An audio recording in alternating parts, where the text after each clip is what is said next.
ચૂંટણીનું પરિણામ જાહેર થયું છે। ભાજપના મેન્ડેટ પર ચૂંટણી લડી રહેલા જીતુભાઈ બામણીની જીત થઈ છે।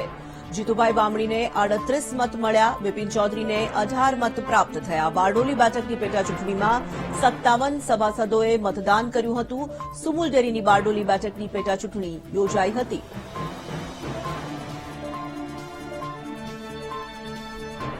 સંવાદદાતા નિર્મલ પટેલ જોડાઈ ચૂક્યા છે ફોન લાઈન પર। નિર્મલ, સુમુલ ડેરીની બારડોલી બેઠકની પેટાચૂંટણી યોજાઈ, પરિણામો સામે આવી રહ્યા છે, શું વિગતો?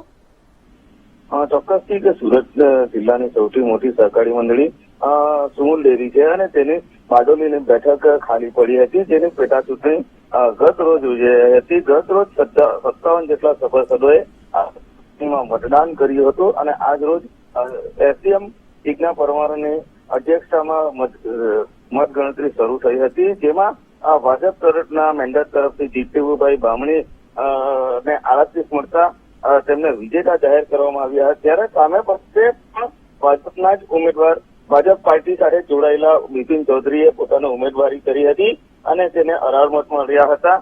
ચૂંટણી અધિકારીએ જીતુ બામણીને જાહેર કરવામાં આવ્યા હતા। આજે પ્રક્રિયામાં 1 મત રદ થવા પામ્યો છે કે બિપિન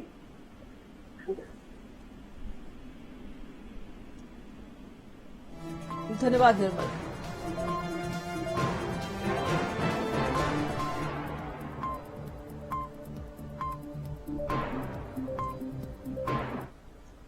પોરબંદર